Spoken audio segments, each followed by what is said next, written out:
Hello and welcome to this new episode of the All New 52 podcast. I am Joe. This is Caleb, and we talk about comics on this podcast, from normal American superhero comics to manga to webcomics. Well, now webcomics. No, we had a webcomic before. League of Legends was a webcomic. League of Legends was a digital exclusive. Yes. But it had the backing of Marvel. Yeah. This is completely from the ground up webcomic phenomena. Which not only is it a phenomena? It not only transcended to graphic novel status, it has also transcended to live action movie.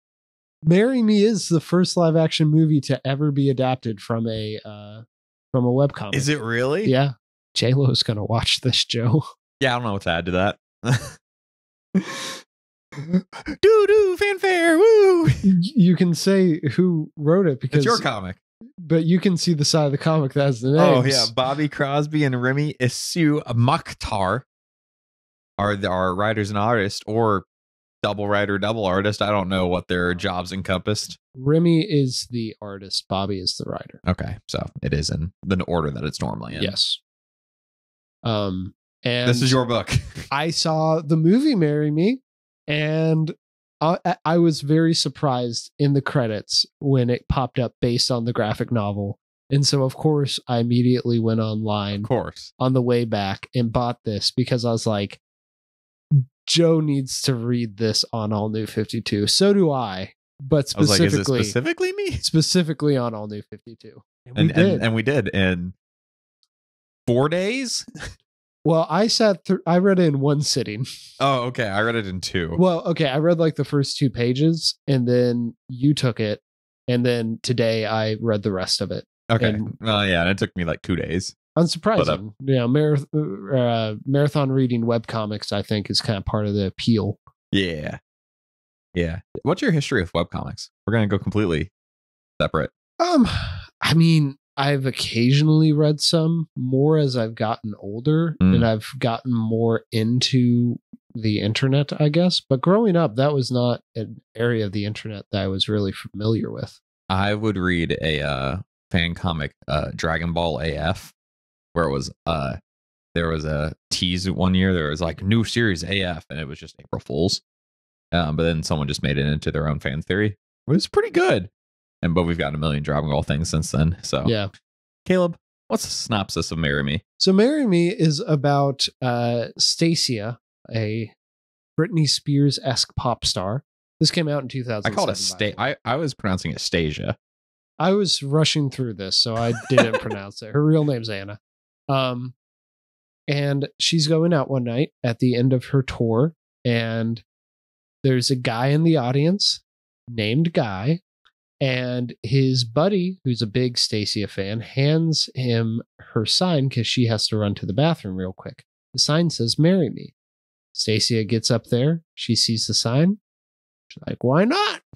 And they get married. After she's had a talk with her sister / manager. Is that her double role? I think like tour manager, because her dad's her manager. Oh, okay. So yeah, the tour manager. You know, like, don't do anything stupid. It's like, when have I ever done anything stupid? And then next panel is like, we got married. Yeah. And then it's just about the fallout and kind of the very quick day or two that comes after that, where they go to Africa and to avoid her dad. Yeah. And her sister gives birth, and they officially decide to get officially married because they weren't actually married. Mm-hmm.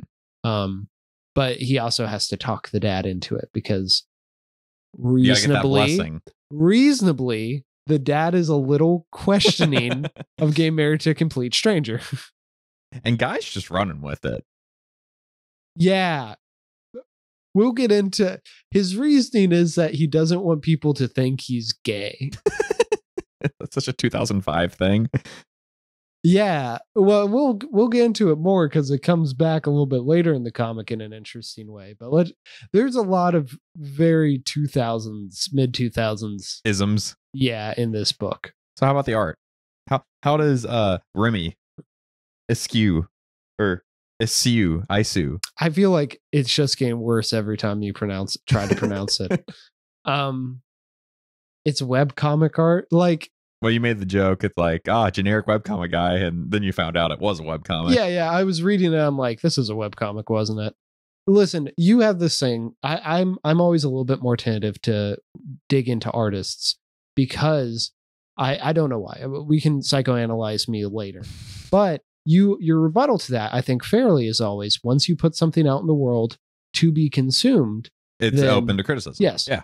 I feel this did not start out as a commercial product. It started out as a webcomic. It started out as a passion project. It's someone who's putting this onto the web for free. So when I say This is acceptable. when I say this is amateurish, that's not an insult. That's just a description of like what medium it's playing in. Yeah, this is acceptable art. Like it's not groundbreaking. This is clearly like two friends. This is what I'm reading into. This is two friends who are just having a fun time. Yeah. There are almost never backgrounds. People's proportion changes panels to panel. The layouts aren't interesting. This is the equivalent of you and me making YouTube videos when we were in middle school. Yeah. But I can't get mad.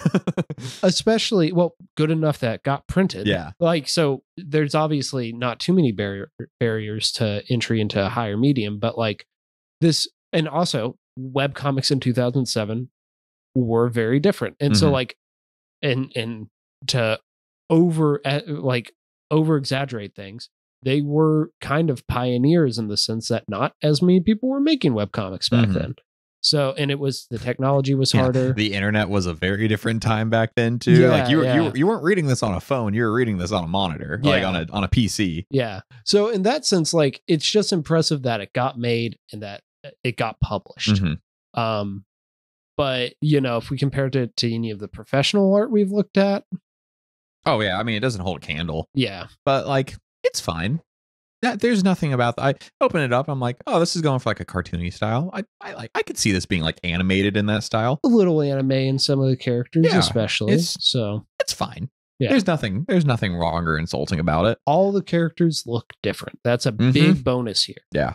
And they're all like very caricatured, but like they find different ways to portray the cast, which is good. And there's backgrounds too. A lot of places will cheap out and just use the blank, and they do that sometimes. With I think they do it the most of the time. Oh yeah, but I mean, it's something. Yeah. Anyway, good art for what it is. Yeah, it's. Okay, how much did you spend on this? I don't even remember. It was a while. It was February when I bought it. So I was gonna say it was like $4. Like that's probably they weren't getting paid that much to even make it. So yeah. And I'm all about the success of this book. I think that's the big theme coming back to this is that it's just impressive this got to where it's at. So why don't we sign a certificate and move into positives? Well, they didn't sign a certificate. That's the problem. Why don't we get a priest to get us to the next paragraph? Why don't you start here? Oh, okay. I think this book is funny, like charmingly funny. Not gut busting or anything, but Anastasia, whatever you want to call her, is a goofball. Like her impulsive personality is a joy to read. Guy's milquetoast, but everyone around him is like getting really good comedic bits to get the story, keep the story moving. Yeah, I think there at least once every 2 or 3 pages I smiled. Yeah. Like I never laughed out loud here, but I hardly ever laugh when I'm reading comics. Yeah. I also think that this in moments is trying to go for a little bit deeper than just being funny. Oh, it's sure trying. Yeah, and I admire that it's trying to get internal with its characters. I think that's admirable. Are you out? Are you tagged out? I have one more. Do you have anything else? Yeah, I think the story is like a fun ride. Like it's moving from point A to point B to see like all like at the same pace of everything. Like it's never slowing down, but it can be engaged like for how short it is. It's fast paced. Yeah. It's like it's a page turner. Like it's fast paced in a good way of like the jokes keep coming, the story keeps moving. It's never slowing down, or when it is slowing down, it's interesting still. Yeah. We kind of talked about this earlier, but there's the part about him not wanting to be perceived as gay. You think that's just kind of a joke at the beginning, but then it comes back a little bit later on. One of the characters is being like, is there anything wrong with you? And he's like, yeah, I was my best friend's gay and I was ashamed of like appearing like her. That's kind of messed up. And I'm like, cool. Calling yourself out for casual homophobia in 2000. I don't know when this comic finished. That came near the end. But let's say 2008 or 9. Oh, probably Wow. much earlier than that. Wow. Like, wow. That's not something I expect from a comic of this era. Yeah, When, like, I'm pretty sure Marvel still wasn't even allowed to have gay characters. probably not. Well, some in the Ultimate Universe, so maybe. I don't know for sure. But Definitely not mainstream though. yeah, like I appreciated that it addressed the casual homophobia. I thought that was good. I completely missed it, but that's fine. It's not very present. It's just something that I was picked up on. I started skipping through Guy's stuff a lot of. Guy's pretty boring. Yeah. Weird. The guy named Guy who looks like a guy is boring. Well, and that's kind of the joke about him.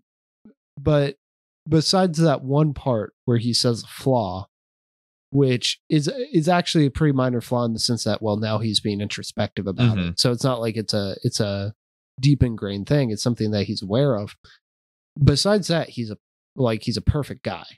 Oh yeah, they have a whole bit about it, like how there's one part where they're like, oh yeah, he took someone's job. It's like, yeah, so that they would do a better job, so he wouldn't feel like, so kids wouldn't get treated like how he got treated. Yeah, and like he's delivered babies twice when he was a kid. Both, like, his sister had babies and he had to deliver, and what's a very contrived reason for why he can now deliver babies. He also speaks Swahili. Like, It's fine. It's funny.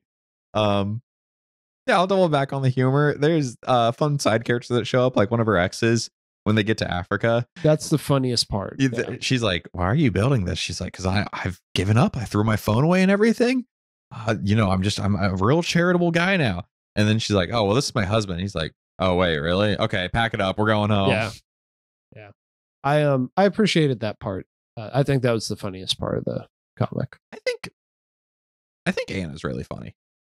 Like, she's a Britney Spears caricature, which, after today, it's like, maybe we shouldn't make fun of Britney. But this came out But many years ago. I don't think it's making fun of her because, like, it's making fun of, like, pop stardom. Yeah. But I feel like she's very rarely the butt of the jokes. No, I don't think so.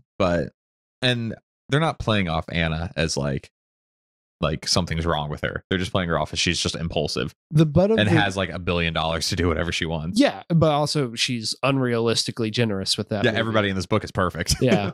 But no, the character who's the butt of the jokes is Parker, who, if we can transition into negatives, is definitely the weakest of the ensemble. It's the Sarah Silverman character from the movie. The best friend who is originally the person intending to hold up the marry me sign. Just one of those characters who it's like they're quirky, which means like anything is acceptable for them to do. Yeah. They edit Wikipedia, which doesn't sound weird now, but in 2007 would be weird. They're training for a marathon, but a vampire themed marathon. Yes, so they vampire drink marathon. blood. Yeah, cow's blood. Like, just That's a good joke too, where they're down with the cow's blood. yeah, but it's like I don't feel like there's any consistent character. I feel like the only character is that she is the one we can like just throw all of the jokes on. I mean, yeah, there's not enough characters to like, I don't know, split Parker into multiple things. Parker's just like the quirk one, which is of the time. Like, nothing in this is bad, really. I don't think it's not offensive. It's just like, it's just kind of roll your eyes a bit. Well, I mean, maybe you could make Guy more interesting by giving him some weird quirks. He's got nothing. Yeah. Like, I think that's the point. But there's absolutely nothing. It's very clear that the idea from this came solely from Anna's perspective. Yeah. They're like, what if a pop star did this? They were not thinking of what would that be like for the person. Mm-hmm. And I think that is another issue with this, which I wouldn't have even thought of if I hadn't seen the film. But I'm like, I kind of want to see what they would be like in real life, because they're not in real life. They go from the night of the marriage to flying to Africa to do all this like charity work and stuff. And then like into multiple babies needing to be delivered. It's not realistic. Not to say the movie's realistic either, but like in the movie, they go to like Des Moines, Iowa. Yeah, I think that's where they go. They go somewhere weird for the ending, like some Midwestern state to Yeah, middle of nowhere. Yeah. This they go to Africa. Mhm. Like Which is kind of the middle of nowhere, depending on like your perspective. It's just another country, so it's a little different. yeah, it's just it would be the premise is unrealistic but interesting enough. But it's more interesting if you don't go, or maybe if they even went more hyper stylized. But I do like how perfect everybody is. eh, Literally, I'm fine with Guy being perfect because he's the like the item or whatever. But then like when Anna's like, oh, I donate 97% of my earnings. Like, what? I accept, like, I find that easier to accept than some of the other criticism I have, because I think the united theme of all our criticisms is a webcomic. Like, Yeah. we can't expect too much. There's from not this. an editor being like, maybe Yeah. maybe trim this up a little bit. Maybe this needs a little more time in the oven. Yeah, it's more impressive that it got finished than it has Yeah, it has a an ending. perfect story. I mean, the ending does like just happen. Like the ending, I think, it wraps, and then you're like, I and then think it's just you're like, oh, I think the epilogue is a little rushed, but yeah, I I think his conversation with her father is good. the ending proper. Yeah. I was considering the epilogue thing. Yeah, where well, it just yeah. shows up out of nowhere. Yeah, I'll agree with you there. But like the emotional ending where he talks her father into accepting him, I think is better. Also, it tricked me. It tricked me in a fun way, but like she's like, at least there's not gonna be another weirdo out there with a marry me sign. But then when you turn it in the book, it's like the covers for each, and it's her looking down, and there's a guy with the marry me sign. I was like, oh wait, that's sweet. Oh wait, that's not how it's intended to be. Right, this is just the cover gallery. Yeah. There are a lot of other smaller negatives I could throw out here, like the lettering is super. Who cares, right? Like, who cares? The one You mean DC's Joe Caramungo was not being the letter? VC's Clayton Cowles was nowhere to be seen. Now here's the one negative, which is the only thing I'll actually hold over this book as a negative, because everything else we've discussed about would not be things I would have even really considered if we weren't doing a podcast on it. So they go to Africa. Where is this going? I don't know. They go to a city named Amoja or something. I don't know for sure how you say it, but it kind of took me back because it was a very specific name.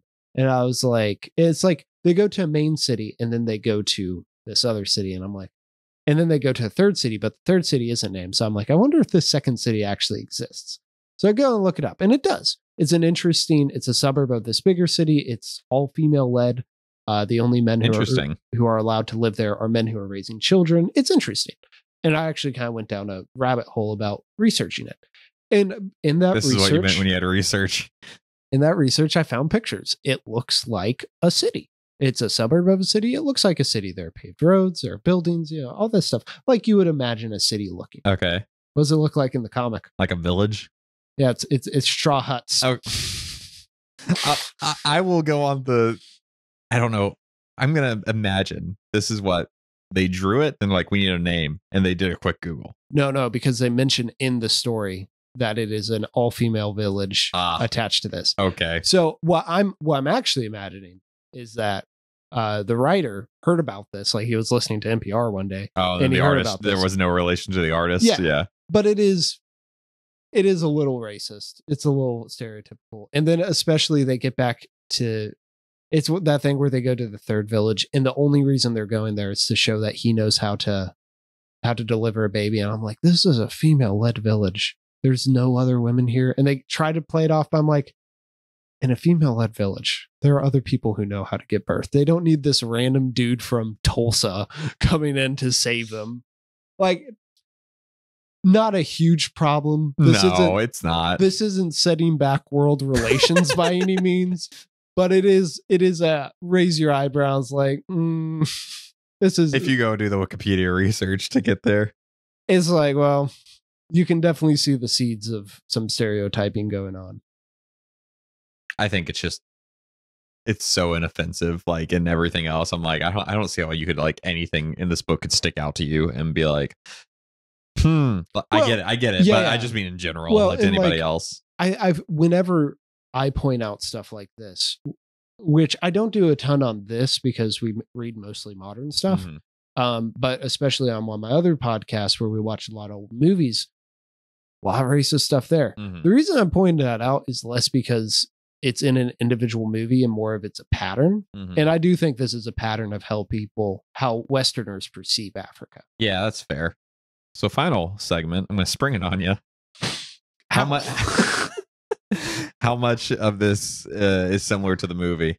Percentage wise, guess. I'm going to go with 10. I wouldn't even go that I'm far. gonna okay, well, Parker, Sarah Silverman, Uh-huh. both women, Very different characters. very different characters. I didn't know if they're both like Both quirky. lesbians. Both lesbians, yeah.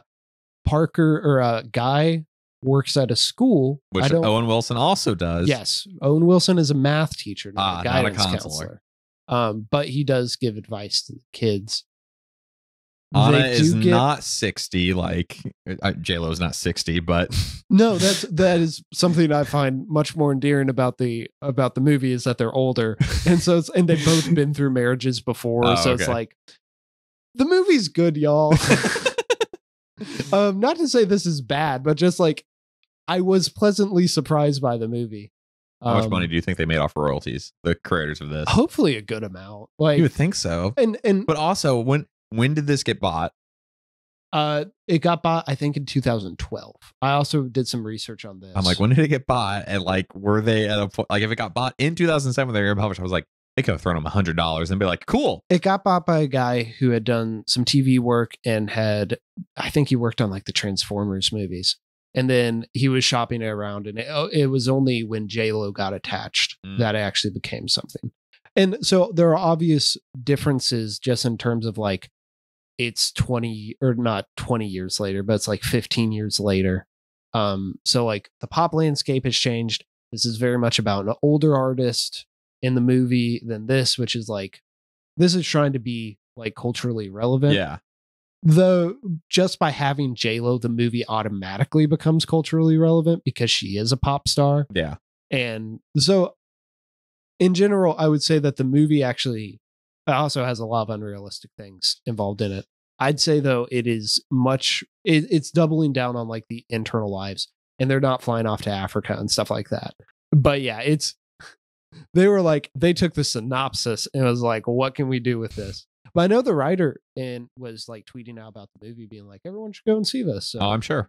Yeah. Maybe he signed something where he gets some royalties based on how it performs. So I mean, it's also just cool that I mean, it's like, hey, that came from my comic. Yeah, the thing I made that I made in college. And like, if Owen Wilson and J-Lo made a movie based off of something I did in 2007, I'd be psyched no matter how accurate it was. Overall, I liked it. I had I was like, this is nice. This is like comfort. Yeah. I will never read this again. I'll take it from you. No, I still want it on my shelf. It's a novelty, but it was fun. It was cute. Yeah. The one change the movie did that I think really worked is it gave a stronger pretense for why there's a "Marry Me" sign, because like, oh yeah, because there's a song and like there's a marriage actually going on. Yeah, that's not some crazy Parker fan. Yeah, works in this, but I think all the decisions they made in the movie strengthened the story. So cool. Wow. Bye, Marry Me. Wow, the disrespect. I did that to every comic. To Bobby and Remy. I'm gonna be really sad if I bent the cover or something. Yeah, this doesn't even. It says $15 on the back. I don't think I spent $15 on it. Maybe with shipping, I spent $15 on it. Got it from a comic store in North Carolina. If you guys are buying trades online, if you're reading comics, that's good no matter what.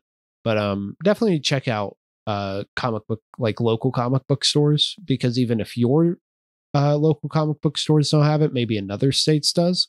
And so it's always, you're just helping out the little guy, which always helps.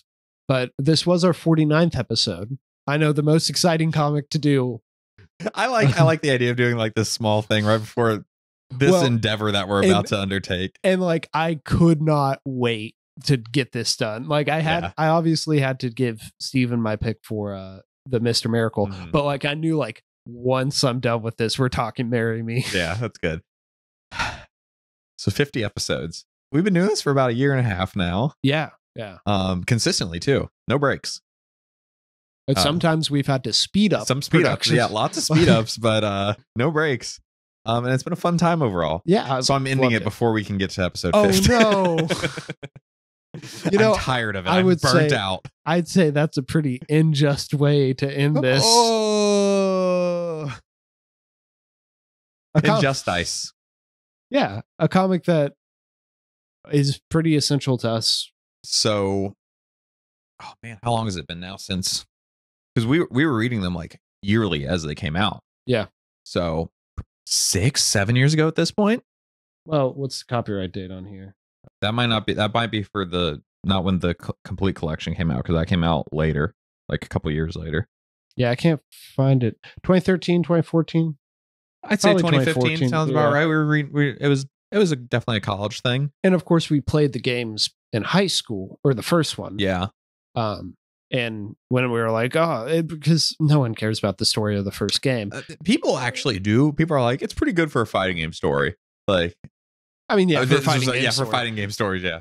Even with kind of a weaker story, I was super excited when they were doing a comic. Oh yeah. So, and then little did we know it'd be one of the best writers in comics working nowadays, helming the story. Yeah. Definitely one that, like, when Tom Taylor drops a new book, we might not read it right away, but we're interested. We're like, let's see how it does.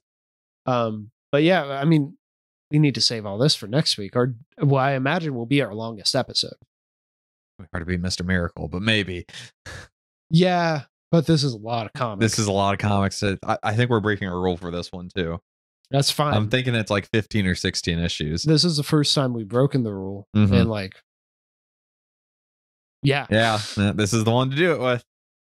So we'll be back at you maybe in a week or two. I don't know. Well, I'll see what the publishing schedule is like for this once I get around to it. How long it takes us. Time is soup. Yeah, it's soup. Yeah, time is soup. Okay. If you've liked what we've had to say about Marry Me, I don't know why you wouldn't. This book is so pleasant. Give us 5 stars on the platform that you're listening to this on currently. Helps us out a lot. Gets us up in the charts so other people can join in on the comic book fun. You can email allnew52podcast@gmail.com with your thoughts and opinions. What other book should we break our rule on? We won't. You can suggest something, see if it piques our interest. Maybe. Yeah.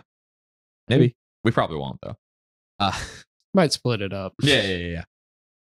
We will be back with you for the big 50, episode 50, baby. Injustice Year 1. Complete. See you then.